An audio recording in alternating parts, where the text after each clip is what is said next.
Hello, my knowledge is my identity, पर आपके बिना हम कुछ नहीं। सो आज इस लेक्चर में हम स्टार्ट करने जा रहे हैं कि इक्विवेलेंस रिलेशन क्या होती है और इसका यूज़ क्या है। चलो बच्चों को कहीं ना कहीं तरीके से पता भी चल जाता है कि सर जो relation reflexive, symmetric and transitive होती है वो इक्विवेलेंस बन जाती है। लेकिन उसके बाद असल चीज़ आती है बेटा, वो होती है इक्विवेलेंस क्लासेस, कि आखिरकार इक्विवेलेंस क्लासेस है क्या, इनका यूज़ क्या है।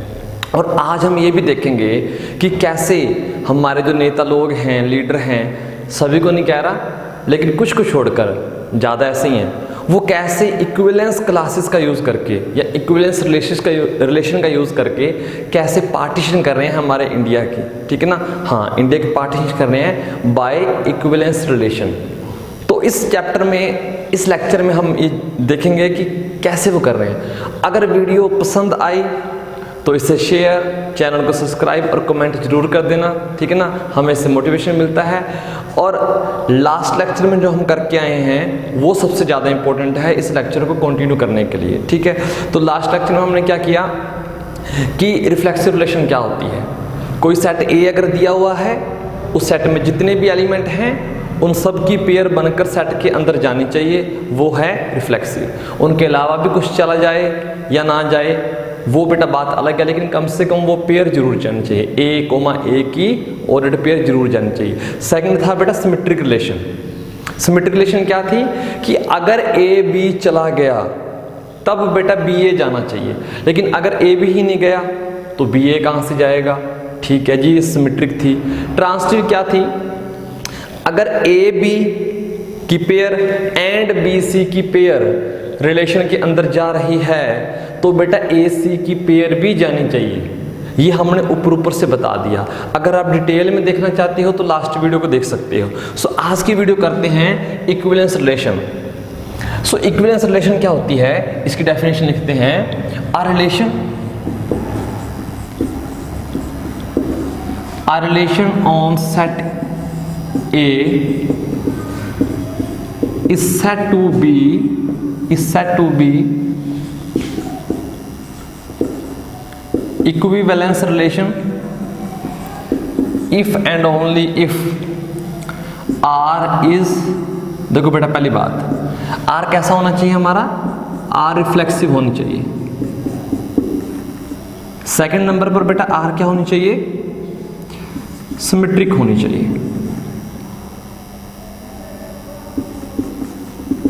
और थर्ड पॉइंट पर क्या है बेटा, आर कैसे होनी चाहिए, ट्रांजिटिव होनी चाहिए। मतलब ऐसी रिलेशन जो आपकी रिफ्लेक्सिव भी है, सिमेट्रिक भी है, ट्रांजिटिव भी है। अगर कोई रिलेशन ये तीनों बन जाती हैं तो बेटा उसी रिलेशन को क्या बोल देते हैं, इक्विवेलेंस रिलेशन। मतलब नया कुछ नहीं आया कि अगर कोई रिलेशन हमारे पास दी हुई है, हम चेक करेंगे क्या वो रिफ्लेक्सिव है, क्या वो सिमेट्रिक है, क्या वो ट्रांजिटिव है। अगर वो तीनों बन जाती हैं तो बेटा वो क्या बन जाती है, इक्विवेलेंस। लेकिन अगर इन तीनों में से कोई एक भी गलत हो जाए, मतलब कोई रिलेशन आपको दी हुई है वो इन तीनों में से एक नहीं बन रही, मतलब में भी ट्रांजिटिव ना हो लेकिन रिफ्लेक्सिव और सिमेट्रिक है, अगर इन दोनों में से एक भी काम खराब हो रहा है तो बेटा उसे इक्विवेलेंस रिलेशन नहीं बोलेंगे। इक्विवेलेंस रिलेशन के लिए तीनों का तीनों होना जरूरी है। डेफिनेशन में कुछ खास नहीं था। अब क्वेश्चन करते हैं इक्विवेलेंस रिलेशन के ऊपर एक क्वेश्चन। सो बेटा क्वेश्चन हम फर्स्ट लिख सकते हैं। क्वेश्चन फर्स्ट हम क्या लिखते हैं कि एक रिलेशन बेटा डिफाइन कर रहे हैं हम, कह रहा है वो एक्स वाई की पेयर जा रही है such that x plus y equal to even दिया हुआ है, और जो बेटा आपके एक्स और कोमा वाई ये बिलोंग्स टू कर रहे हैं बेटा इंटीजर में से। यानी कि कह सकते हैं कि जो आर है, आर ऑन जेड, रिलेशन किसके ऊपर दी हुई है, जेड के ऊपर, यानी कि इंटीजर का सेट है। इस रिलेशन को चेक करना है क्या ये रिलेशन इक्विवेलेंस है या नहीं है। तो इक्विवेलेंस के लिए क्या क्या चेक करना पड़ता है, reflexive, symmetric, transitive. So one by one हम स्टेप करते जाते हैं। तो बेटा पहला स्टेप हमारा क्या है, रिफ्लेक्सिव चेक करना। तो सबसे पहले रिफ्लेक्सिव चेक करने के लिए, रिफ्लेक्सिव कैसे होती है,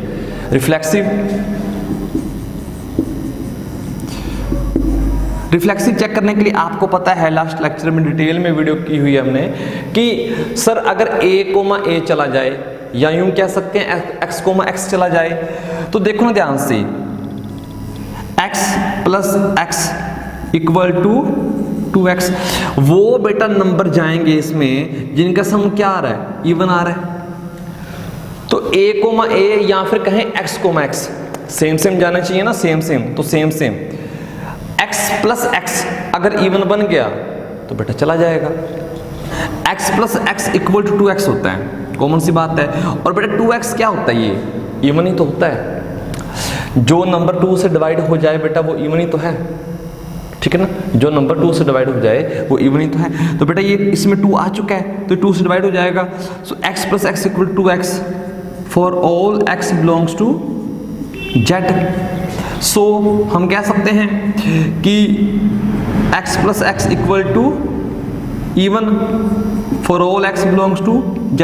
बेटा अगर ये इवन बन गया मतलब x, x किस में चला जाएगा, रिलेशन R में, किसके लिए, for all x belongs to z। चला गया ना, इस कंडीशन को सेटिस्फाई करना चाहिए था, बेटा कर गया, ठीक है, इतना बहुत है। सो ये रिलेशन कैसी है, रिफ्लेक्सिव है बेटा, हमने टिक लगा दिया कि R इज रिफ्लेक्सिव। R हमारी रिफ्लेक्सिव तो आ चुकी है। इसके बाद हम चेक करते हैं क्या ये ट्रांसिटिव है, सॉरी सिमेट्रिक है, सेकंड स्टेप पर सिमेट्रिक है। तो सिमेट्रिक चेक करने के लिए हमें क्या होता है कि अगर सिमेट्रिक के लिए बेटा हमें क्या मानना पड़ता है, लेट x, y की ordered pair belongs to R में। बेटा अगर ये गई, देखो कंफ्यूज मत हो ना, सिंपल में लास्ट वीडियो में हम a, b कर रहे थे, तो यहाँ पर भी a, b ले सकते हो आप, कोई दिक्कत नहीं, a, b ले सकते हो, कोई दिक्कत नहीं, x, y भी ले सकते हैं। अगर बेटा a, b इसमें गया तब क्या जाना चाहिए, ba, तो ठीक है। अगर a, b गया, सो अगर a, b चला गया तो इसको सेटिस्फाई करेगा, मतलब a प्लस b क्या है आपका, इवन नंबर फॉर ऑल। चलो इसको लिखो, अगर a plus b even number है तो बेटा क्या लिख सकता हूँ मैं, b प्लस a b क्या होगा, इवन होगा। ये तो कॉमन सी बात है ना, अगर a प्लस b इवन है तो b plus a b even होगा, चाहे जहां से मर्जी देख लो, कोई भी एग्जांपल ले लो, तो ये तो इवन होगा ही होगा। तो for all a, b belongs to z। इसमें जाने के लिए क्या है, पहला एलिमेंट प्लस दूसरा एलिमेंट इवन होना चाहिए, पहला प्लस दूसरा इवन। तो बेटा इसको उल्टा लिखने से कोई भी प्रॉब्लम नहीं हो रही, तो b प्लस a भी क्या है, इवन है। तो बेटा ये होना चाहिए था, ये हो रहा है। सो हम कह सकते हैं कि b, a belongs to R for all a, b belongs to z। चला गया ना। अगर 2 प्लस 2 इवन आ रहा है तो बेटा उल्टा करोगे तो इवन आएगा। 2 प्लस 4 अगर इवन आ रहा है 6, तो 4 प्लस 2 करोगे तो इवन आएगा, ठीक है ना, चाहे जो मर्जी नंबर लो बेटा इवन आएगा। तो बेटा ये भी चला गया।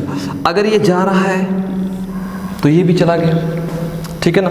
तो बेटा ये बन जाएगी सिमेट्रिक आपकी, लिख सकते हो R इज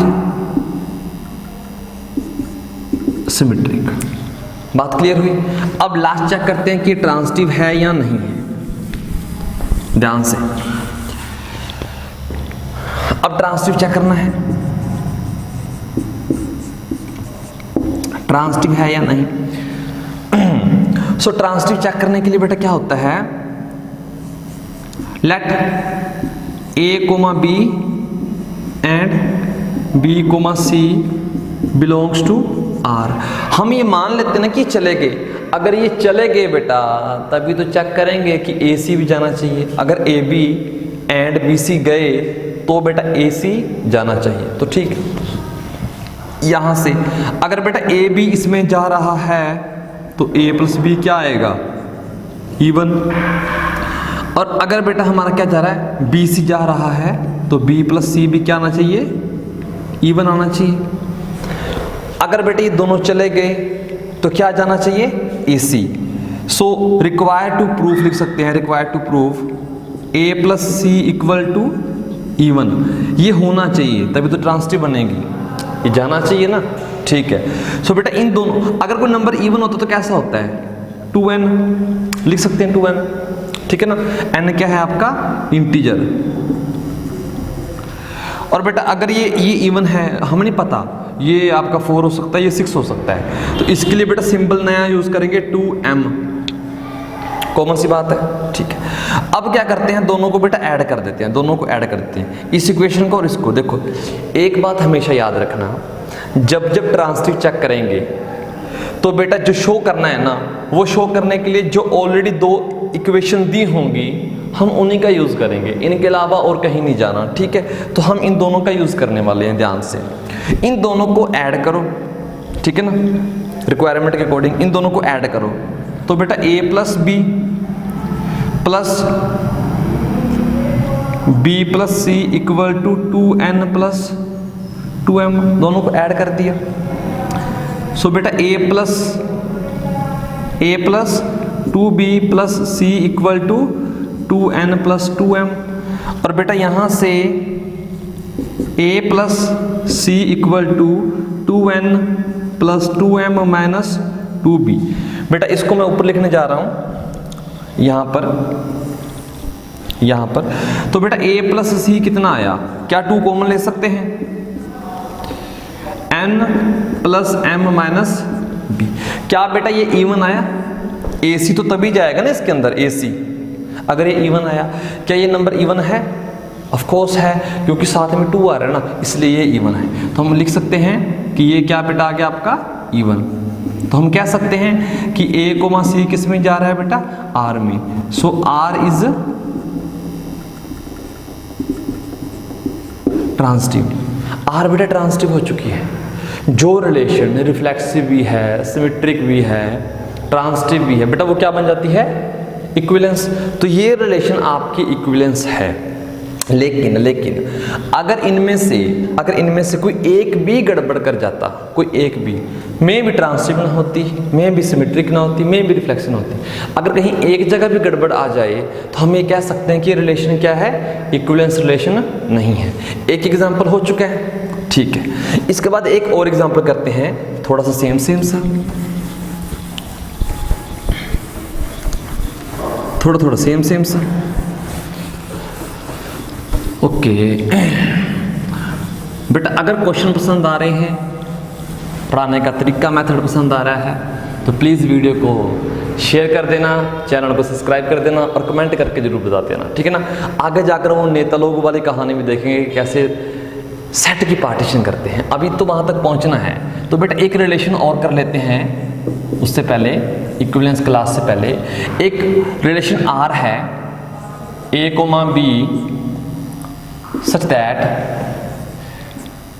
2 की जगह चलो 3 लिख लो, 3a माइनस b, और a और b बिलोंग्स टू इंटीजर। ध्यान से देखो बेटा, इसको पढ़ने का तरीका, बच्चे कंफ्यूज होते हैं। इसका मतलब क्या है, 3 divides a minus b।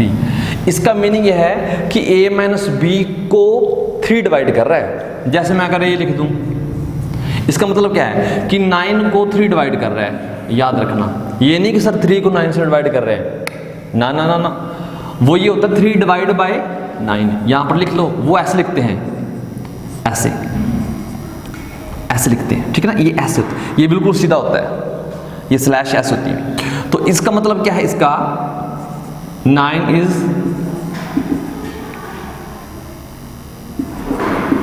Divisible by 3, 9 is divided by 3, ऐसे लिख सकते हैं, 9 इज डिवाइडेड बाय 3। इसका मतलब क्या, 3 डिवाइड्स a माइनस b, उल्टा होता है, ठीक है ना। अगर इसको ऊपर वाले पैटर्न लिखना तो बेटा ऐसे लिखेंगे। इसका मतलब 3 divides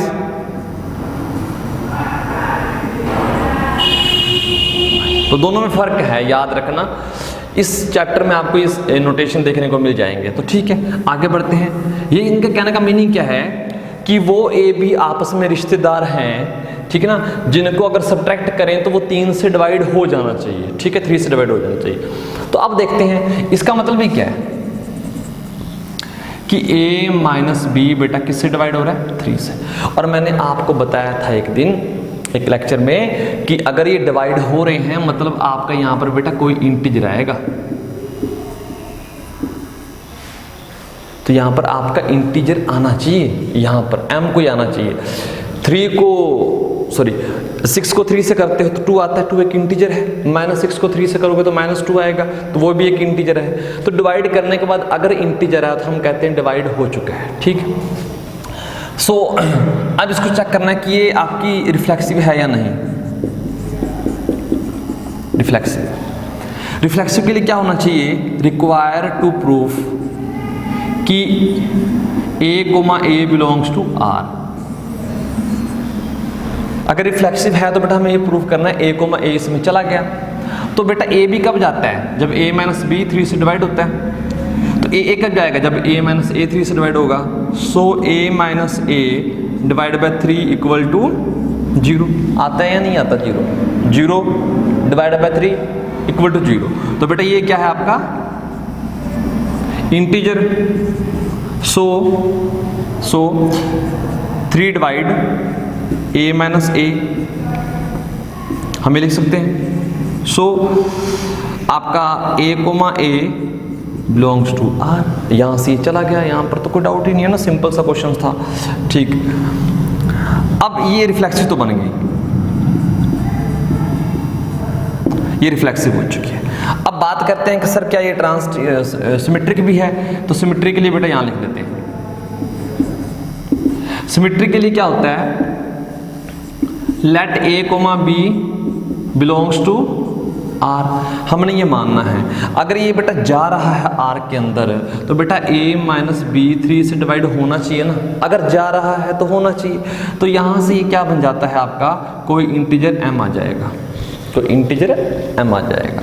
so required to proof क्या है बेटा, यहां पर रिक्वायर्ड टू प्रूफ कि b, a r में जाना चाहिए।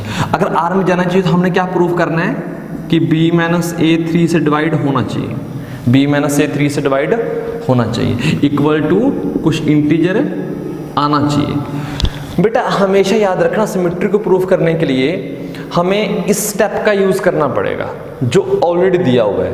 ए भी माना है ना, उसमें जा रहा है, तो हम इसी का यूज करेंगे। बहुत ही मजेदार रिजल्ट है।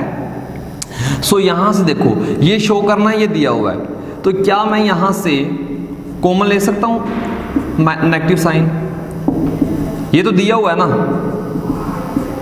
इस नेगेटिव साइन को बेटा उधर ले जाओ, बोथ साइड मल्टीप्लाई कर दो बाय नेगेटिव साइन, तो b minus a divided by 3 equal to minus m। अब ये भी हमें पता है कि अगर मेरे पास एक स्माइली है, यहां पर लिख लेते हैं, यहां पर अगर आपकी ये स्माइली इंटीजर है तो बेटा माइनस स्माइली भी क्या हो जाएगी, वो भी एक इंटीजर होती है। अरे 5 इंटीजर है ना तो -5 भी इंटीजर होगा, 6 इंटीजर है ना तो -6 भी इंटीजर होगा। इंटीजर्स तो आते हैं ना, ओके। सो यहां से ये क्या बन गई बेटा आपकी सिमेट्रिक। तो ये सिमेट्रिक भी है, ये रिफ्लेक्सिव भी है। अब बात रहती है ट्रांसिटिव की, तो वो करते हैं।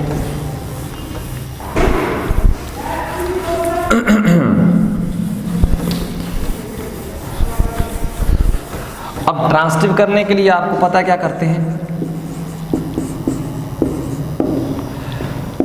ट्रांसिटिव के लिए बेटा let a b belongs to r and b c belongs to r, ये मान लेते हैं हम कि चलेगी।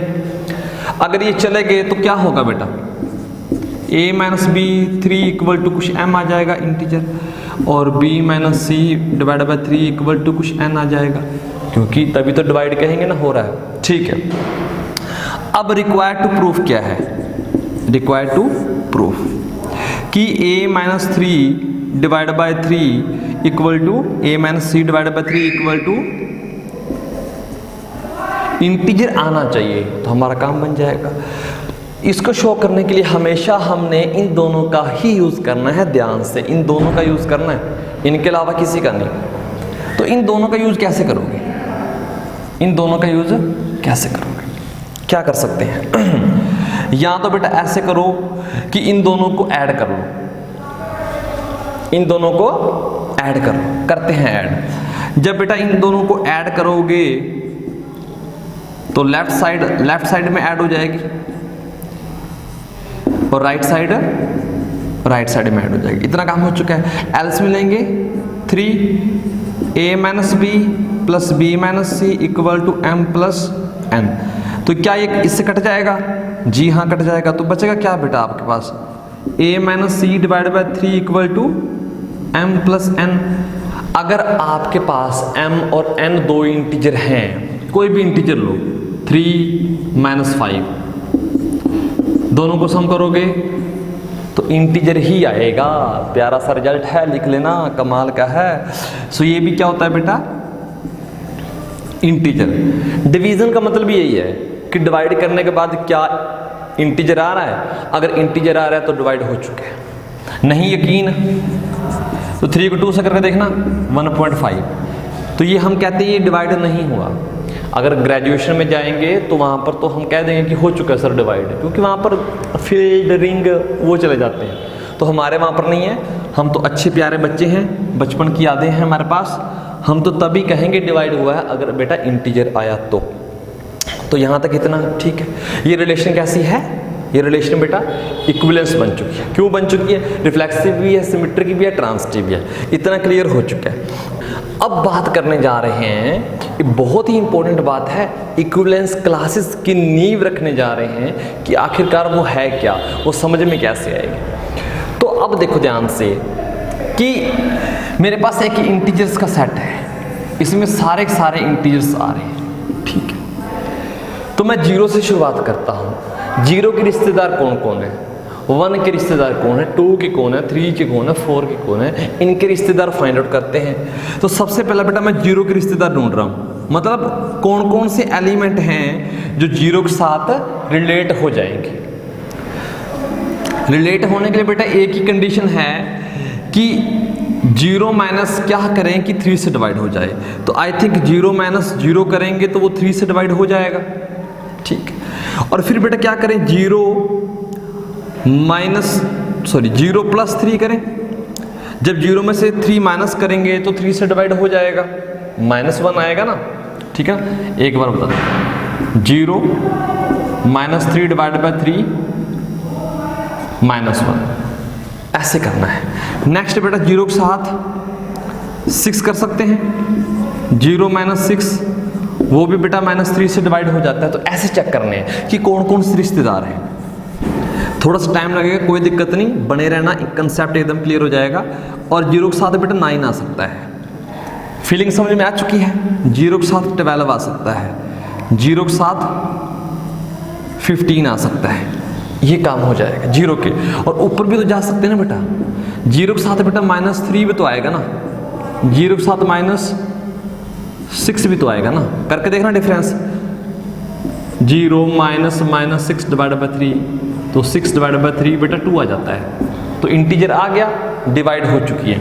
ये तो बेटा आपके 0 के रिश्तेदार हैं। ऐसे ही ऊपर -9, -12, -15 चलता रहेगा, बहुत सारे हैं रिश्तेदार। अब बात आती है सर 1 के रिश्तेदार। 1 में से क्या माइनस करें कि 3 से डिवाइड हो जाए? 1 में से क्या माइनस करें? तो 1 के साथ आप 4 ले सकते हो, 1 के साथ आप 4 ले सकते हो। जब सब्ट्रैक्ट करोगे तो आपका क्या आ जाएगा? 3 आ जाएगा। या फिर यहाँ लिख लेते हैं, 1 के साथ आप 4 ले सकते हो। माइनस करना, 1 माइनस 4 तो -3, 3 -1 आ जाएगा। ओके, क्लियर है? ये सिंपल सी बात थी। आप ध्यान से देखो, ये बन गया। अब बेटा इसके बाद क्या है, 1 के साथ क्या 7 आ जाएगा। डिफरेंस करेंगे तो 6 आएगा माइनस का, 3 से डिवाइड हो जाएगा। फिर 1 के साथ आपका 10 आ जाएगा, डिफरेंस -9 आएगा, 3 से डिवाइड हो जाएगा। फिर 0 के साथ बेटा 1 के साथ 13, 12 आएगा तो डिवाइड हो जाएगा। तो 1 के साथ 16, डिफरेंस करेंगे 15 आएगा, -15 तो डिवाइड हो जाएगा। ऐसे बेटा ऊपर करते हैं।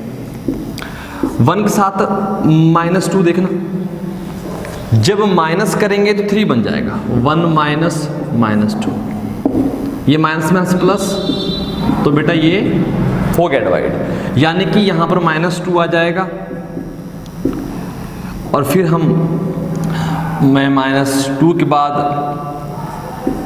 -5 लिख सकते हैं, करेंगे तो 6 बन जाएगा ना, नेगेटिव नेगेटिव पॉजिटिव हो जाएगा। ऐसे ही 1 के साथ हम लिख सकते हैं -8 लिख सकते हैं, ये 1 के रिश्तेदार है। अभी बेटा पेशेंस बनाए रखो, अभी 2 के रिश्तेदार फाइंड आउट करने हैं। 2 के साथ क्या आ सकता है? 2 के साथ आपका 5 आ सकता है। डिफरेंस करो, मैंने एक पकड़ी है, 0 पकड़ी थी 3, फिर 1 पकड़ा 4, इसको 1 इंक्रीज किया तो बेटा ये भी 1 बढ़ गया, इसको 1 इंक्रीज किया तो ये भी 1 बढ़ गया, इसको 1 इंक्रीज किया तो बेटा ये भी 1 बढ़ जाएगा। करके देख लो, डिफरेंस करके देख लो फटाफट, आपके हाथ में है। ये देखो 12 आएगा माइनस का तो डिवाइड हो जाएगा, ये 15 आएगा तो हो जाएगा, ठीक। और यहाँ पर आपका 2 है तो 2 में से क्या करें, तो यहाँ पर आपका -1 आ जाएगा, ये 1 बढ़ा तो ये भी 1 बढ़ा, कॉमन सी बात है, ठीक है। फिर इसके बाद 2 और ये 4, ये 2, ये -7, ये सारे किसके रिश्तेदार हैं बेटा? 2 के, ये 1 के, ये 0 के। अब 3 के निकाल कर देखो, 3 के रिश्तेदार कौन कौन से हैं? 3 के रिश्तेदार, 3 के रिश्तेदार बेटा 6 आ जाएगा, 3 के रिश्तेदार देखना 9 आ जाएगा, 3 के रिश्तेदार 12 आ जाएगा, और 3 का रिश्तेदार 15 आ जाएगा, और 3 का रिश्तेदार इसके बाद 15 के बाद 18 आ जाएगा। ऊपर चले जाओ, 3 का रिश्तेदार 3 आ जाएगा, 3 का रिश्तेदार 0 आ जाएगा, और 3 का रिश्तेदार -3 आ जाएगा, ऐसे। अब ध्यान से चीज देखो, 0 का रिश्तेदार कौन है? 0 का रिश्तेदार 3 है, ठीक है ना। 0 का रिश्तेदार कौन है? 6 है। 0 का रिश्तेदार कौन है? 9 है। 0 का रिश्तेदार वो खुद भी है। जो रिश्तेदार बेटा 0 के बन रहे हैं, क्या वही रिश्तेदार 3 के बन रहे हैं? ध्यान से देखो, जो रिश्तेदार 0 के हैं, क्या वही रिश्तेदार 3 के हैं? बात क्लियर हो रही ना? देखो ध्यान से, इसका रिश्तेदार कौन कौन से हैं? 0, 3, 6, 9, 12, 15, 0, 3, 6, 9, 12, 15, 18, ऐसे ही चलता रहे, सेम रिश्तेदार। आगे क्या होगा? आगे क्या होगा? जो रिश्तेदार बेटा 4 के होंगे, वही रिश्तेदार किसके होंगे? 1 के होंगे। क्यों? ऐसा क्यों हो रहा है? ऐसा इसलिए हो रहा है क्योंकि 0 और 3 आपस में रिश्तेदार है ना। अरे अरे देखो, मैं और आप आपस में रिश्तेदार हैं, तो जो रिश्तेदार आपके होंगे वो मेरे पे होंगे। ऐसा क्यों? रिलेशन कैसी है ये? इक्विवेलेंस, तो मतलब ट्रांसिटिव भी होगी। एक मिनट, जो रिलेशन ट्रांसिटिव होती है उसका मतलब क्या है? अगर मैं और आप रिलेशन में जा रहे हो, आप और कोई और रिलेशन में जा रहा है, तो मैं और वो भी रिलेशन में जाना चाहिए ना। मैं ए, आप बी, वो सी। मैं और आप जा रहे हो, ए भी जा रहा है, बी और सी जा रहा है, तो ए सी भी जाना चाहिए। यही तो थी ट्रांसिटिव। ऐसा क्यों हो रहा है? मैं और आप आपस में रिश्तेदार हो, ठीक है, हम रिलेशन में चलेंगे। आप और वो जो भी थर्ड पर्सन है वो आपस में रिश्तेदार हैं, तो वो भी रिलेशन में चलेंगे। अब मैं और वो भी तो जाना चाहिए ना, हम भी तो आपस में रिश्तेदार होने चाहिए, तभी तो रिलेशन में जाएंगे, तभी तो ट्रांसिटिव बनेंगी। कि ऐसा इसलिए हो रहा है, जो रिश्तेदार 3 का है, 0 का है, वो रिश्तेदार 3 का भी होगा, क्योंकि ट्रांसिटिव है, ठीक है, ट्रांसिटिव। तो इसीलिए आगे रिश्तेदार रिपीट होना स्टार्ट हो जाएंगे, ठीक है ना। तो हमें रिपीटिशन नहीं चाहिए, हमें अलग अलग वाला काम चाहिए। यहां से ऑब्जर्व करना, ये बेटा एक क्लास बन चुकी है, एक क्लास ये बन चुकी है, एक क्लास ये बन चुकी है। यहां पर जो भी नंबर आ रहा है बेटा, उनका इनसे कोई लेना देना नहीं है। जो नंबर यहां पर आ रहे हैं, ध्यान से देखो, वो यहां पर नहीं आ रहे, और जो यहां पर आ रहे हैं वो नंबर यहां पर नहीं आ रहे। सर ये कैसे कह रहे हो? देख लो बेटा, यहां पर 0 0 0 तो थी, -6 -3 0 3 6 9 12 15, यहां पर क्या आ रहे हैं? ये नंबर यहां पर दिख रहे हैं क्या? ये नंबर यहां पर दिख रहे हैं? खुद ऑब्जर्वेशन से देखो ना, मतलब ये 3 अलग अलग डिसजॉइंट क्लास बन चुकी हैं।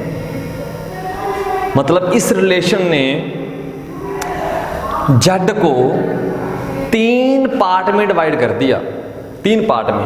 एक पार्ट में बेटा ये बैठे हैं, इनका इनसे कोई लेना देना नहीं है, ठीक है। एक हिस्से में ये बैठे हैं, इनका ना इनसे कुछ लेना देना, ना इनसे कुछ लेना देना, और इसका ना इनसे कुछ लेना देना, ना इनसे कुछ लेना देना। तो जेड आपका बेटा 3 पार्ट में डिवाइड हो चुका है। 3 पार्ट में कौन कौन से सर? देखो एक कौन कौन से आ रहे हैं, 0 0 3 6 9 12 -3 -6 -9, ये वाला नंबर। दूसरे में कौन से नंबर आ रहे हैं? ऑब्जर्व करो ध्यान से, ऑब्जर्व करो। 4 7 10 13 16 -1, sorry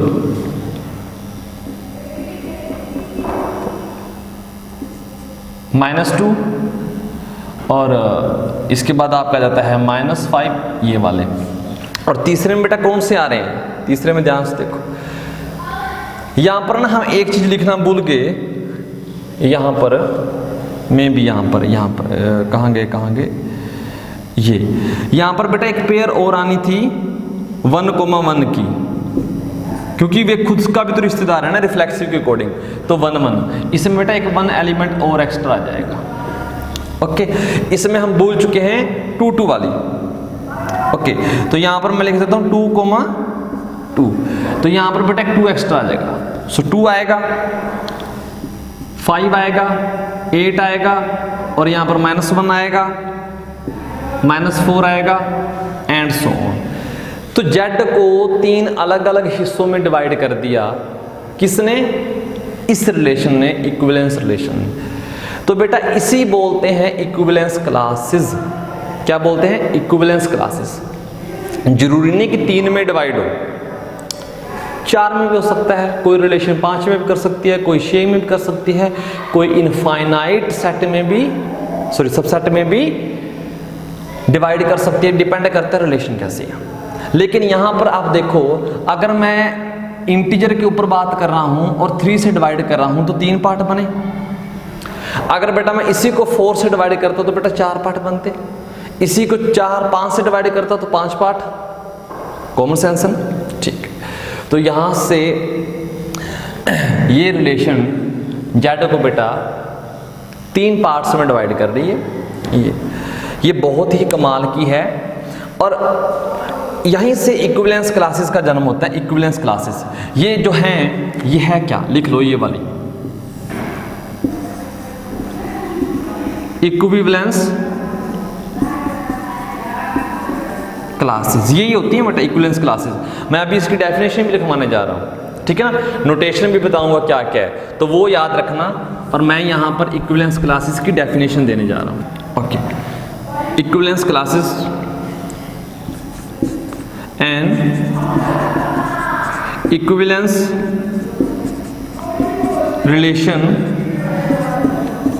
on set A partitions the set A। बेटा कोई भी रिलेशन अगर सेट A के ऊपर डिफाइन कर रहे हो तो वो सेट A की पार्टीशन कर देती है। Partition the set A into disjoint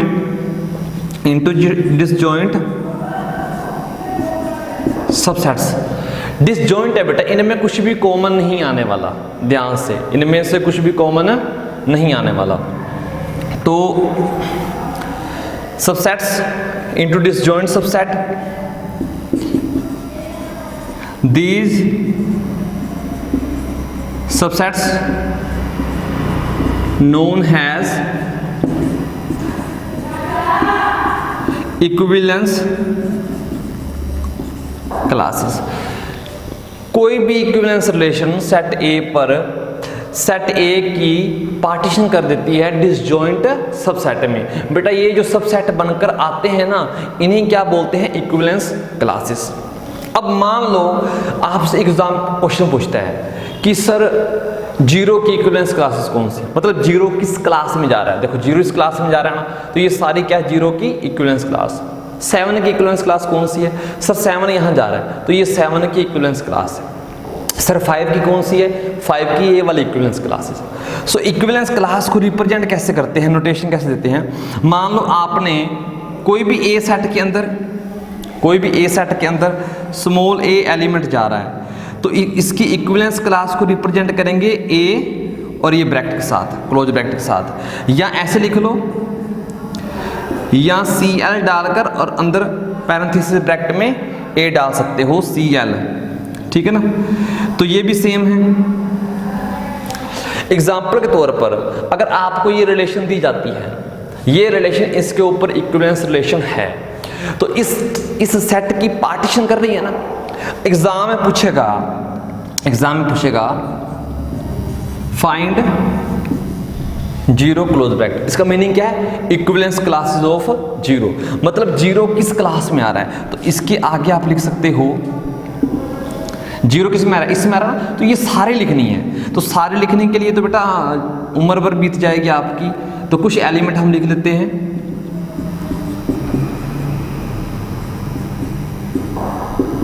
ये जीरो की है।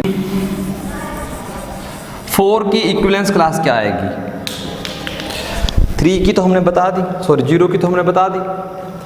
इक्विवेलेंस क्लासेस बेटा 4 की क्या आएगी,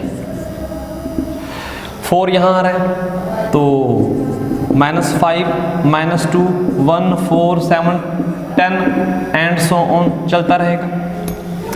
क्या आप हमें 6 की इक्विवेलेंस क्लास बता सकते हो, 6 की क्या आएगी बेटा, 6 इसी में है ना, 6 इसी में है, तो क्या लिख सकते हो, -9, -6, -3, 0, 3, 6 एंड सो ऑन।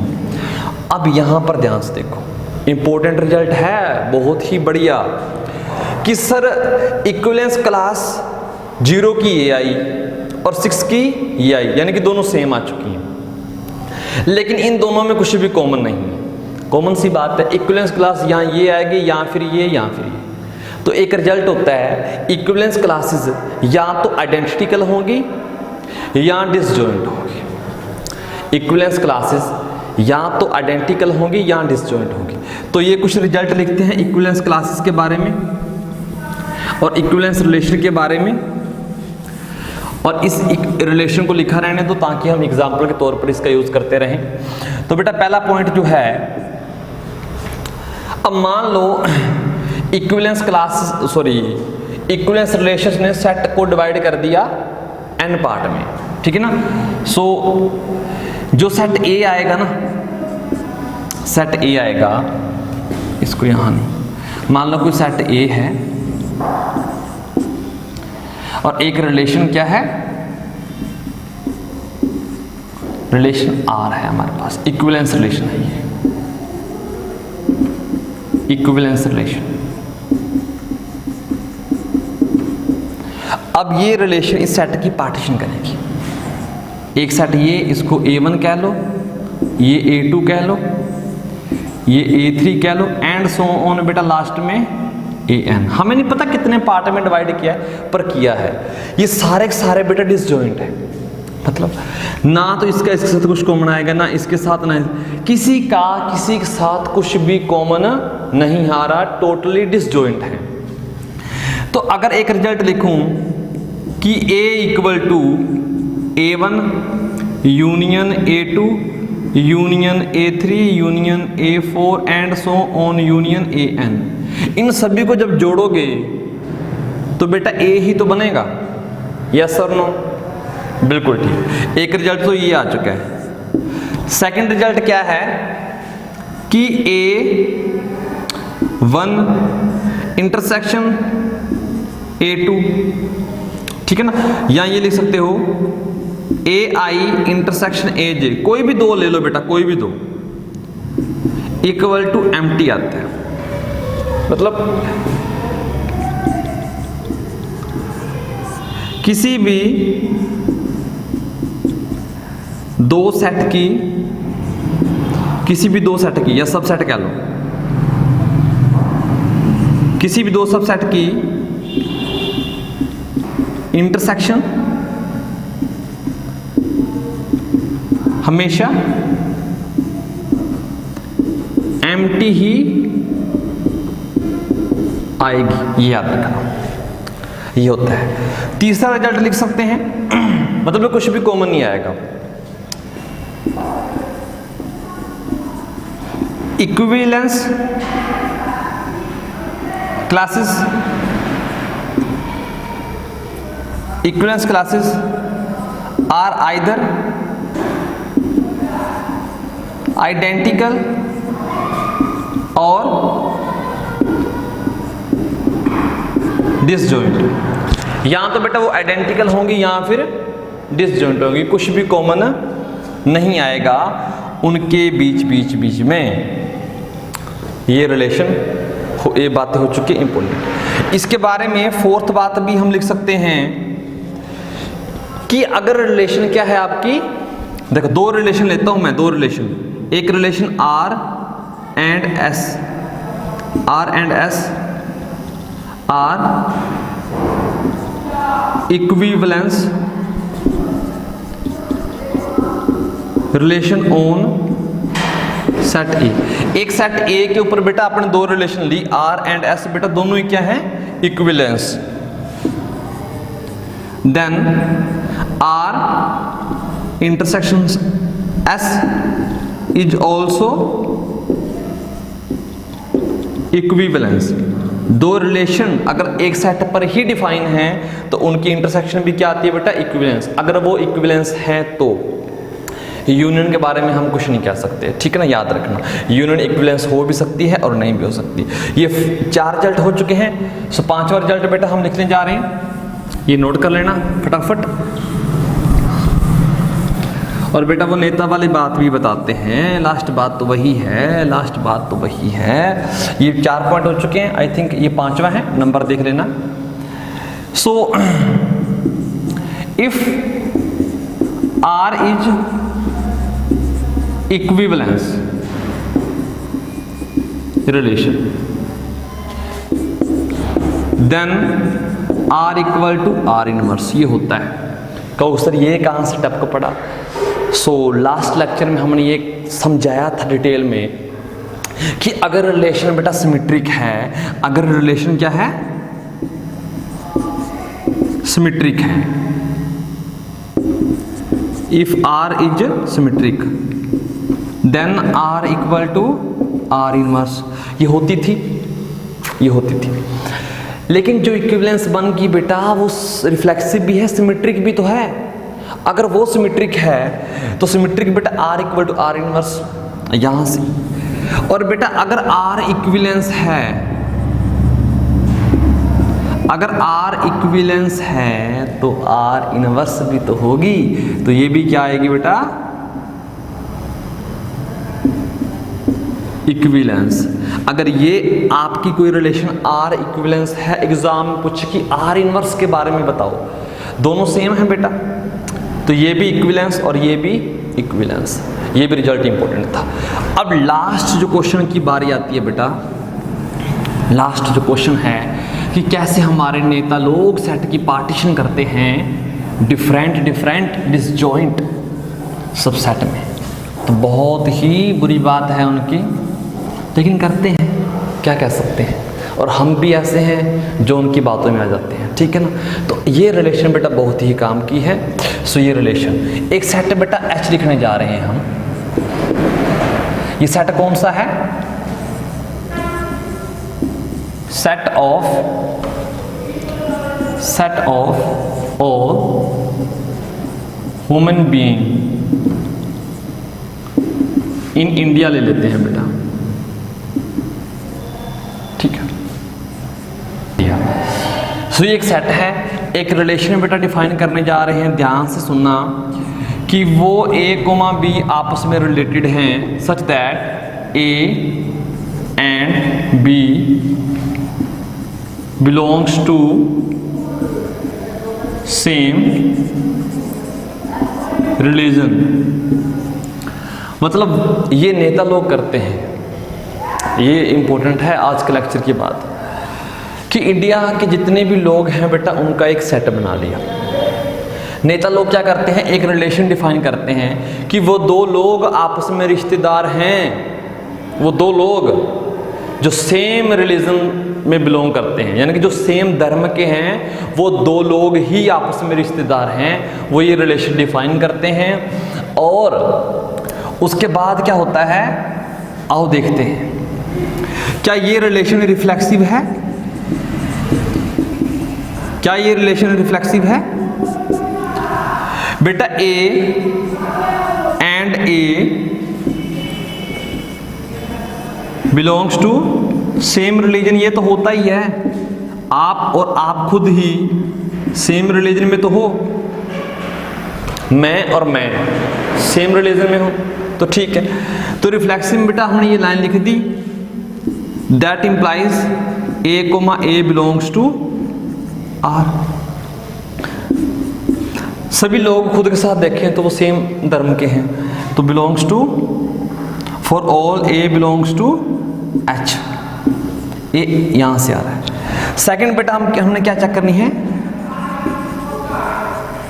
सिमेट्रिक। अगर ए एंड बी, देखना अगर A and B belongs to same religion,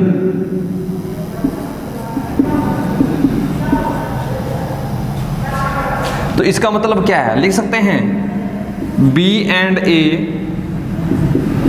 also belongs to same religion. मतलब अगर ए बी किस में जा रहे हैं बेटा, आर में, रिलेशन में, तो मतलब ए और बी सेम रिलीजन के हैं। तो अगर मैं और आप सेम रिलीजन के हो, आप और मैं भी हूं, क्या लैंग्वेज डिफरेंट आगे पीछे तो है, तो ये भी बेटा सेम धर्म के हैं। अगर ए और बी सेम रिलीजन के हैं तो बी और ए भी सेम, तो बेटा बी कोमा ए बी चला गया आर में। अब लास्ट और इंपॉर्टेंट ट्रांसिटिव। ये नेता लोग को मैथ तो बेशक ना आता हो, लेकिन इसका क्या कहते हैं वो बर कर यूज करते हैं। लास्ट है ट्रांसिटिव। ट्रांसिटिव रिलेशन में क्या आता है, ध्यान से देखो।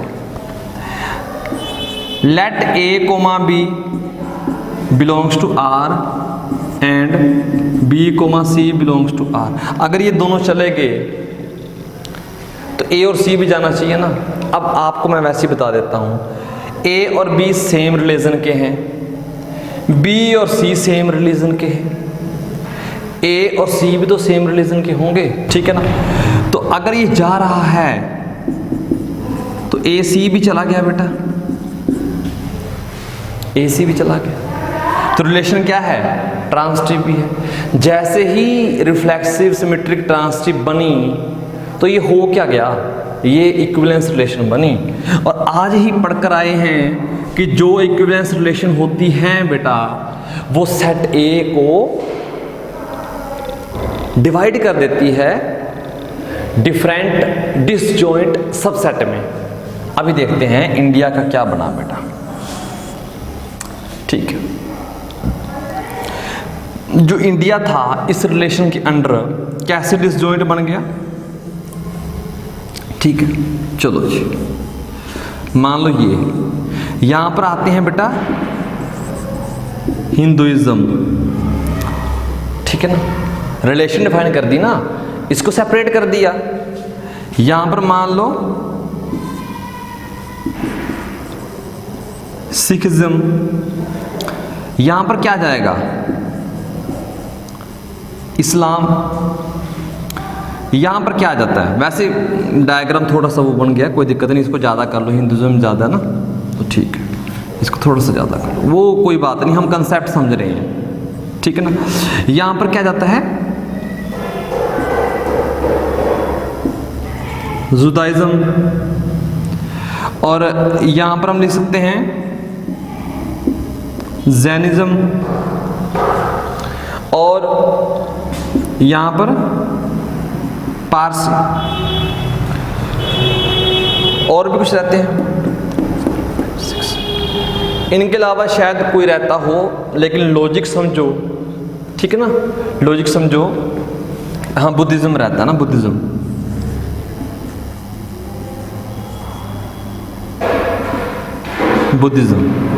ठीक है, और क्रिश्चियन वो भी डाल सकते हैं, ठीक है, ओके, डालेंगे वो भी। हुआ क्या, जैसे ही ये रिलेशन डिफाइन करते हैं वो लोग, तो बेटा ऐसे हम डिसजॉइंट सबसेट में डिवाइड हो जाते हैं। ये अलग, ये एक इक्विवेलेंस क्लास बन गई, ये अलग है, ये अलग है, ये अलग है, ये अलग है, ये अलग है, ये अलग है। तो वो हमको डिवाइड कर देते हैं और हम पर रूल करते हैं, ठीक है। सो प्लीज़ उनको ये रिलेशन डिफाइन मत करने दो, ठीक है, ये रिलेशन डिफाइन ही मत करने दो। जब भी कोई ऐसी बात करता है तो प्लीज़ उसे रोको, अदरवाइज ये पार्टीशन होने में टाइम नहीं लगता, ठीक है। सो कोशिश करो कि कोई ये रिलेशन डिफाइन ही ना कर पाए। अगर कोई ये कहना कि दो आपस में तभी रिश्तेदार हैं जो वो सेम धर्म के हैं, तो आप ऐसा मतलब मना कर सकते हो उन्हें कि दो दोस्त हैं वो रिश्तेदार हैं, जरूरी नहीं कि वो सेम धर्म के हैं, तो आप वहाँ पर आर्ग्यूमेंट कर सकते हो। तो प्लीज़ ये रिलेशन डिफाइन मत करने देना। ऐसे हैं नेता लोग, सभी नहीं लेकिन बहुत ज़्यादा हैं जो ये काम करते हैं, तो प्लीज़ उनसे बच के रहना, ठीक है। अगर आज का लेक्चर आपको अच्छा लगा, इसमें कुछ सीखने को मिला, तो प्लीज़ इस वीडियो को ज़्यादा से ज़्यादा शेयर करना, सब्सक्राइब करना चैनल को, और कमेंट करके ज़रूर बताना, ठीक है ना। आगे भी ऐसी अच्छा कंटेंट आपके लिए लाते रहेंगे, और मैथ को इंटरेस्टिंग बनाने का एक कोशिश करेंगे, इंटरेस्टेड बनाने की एक कोशिश करेंगे, ठीक है। Take care.